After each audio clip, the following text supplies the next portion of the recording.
The UN Secretary-General has just begun speaking. Let's listen in.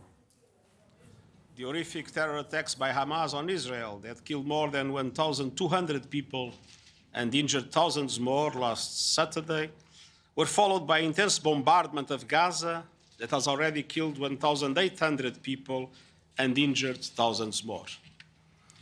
After days of airstrikes, the Israeli Defense Forces have ordered the Palestinians in Gaza City and its surroundings to move to the south of the territory, moving more than 1 million people across a densely populated war zone to a place with no food, water, or accommodation, when the entire territory is under siege, is extremely dangerous and in some cases simply not possible.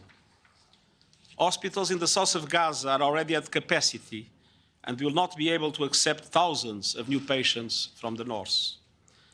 The health system is on the brink of collapse. Morgues are overflowing.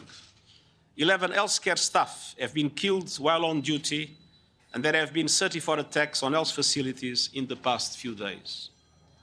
The entire territory faces a water crisis as infrastructure has been damaged and there is no electricity to power pumps and desalination plants. Our United Nations staff and our partners are working around the clock to support the people of Gaza.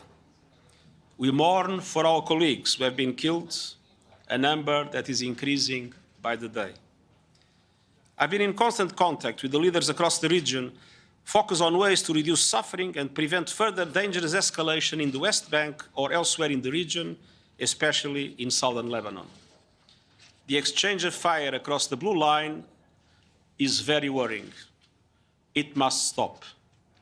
We need immediate humanitarian access throughout Gaza so that we can get fuel, food and water to everyone in need.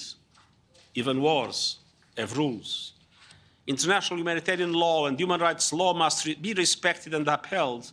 Civilians must be protected and also never used as shields. And all hostages in Gaza must be released immediately. It is imperative that all parties and those who have influence over them to do everything possible to achieve these steps. Finally, I want to say something about the hatred that is being stoked by this terrible conflict across the Middle East and around the world. Dehumanizing language that incites violence is never accepted. I call on all leaders to speak out against anti-Semitism, anti-Muslim bigotry, and hate speech of all kinds. This is a time for the international community to come together around protecting civilians and finding a lasting solution to this unending cycle of death and destruction. Thank you. Thank you. Why aren't you calling on Israel to stop bombing Gaza?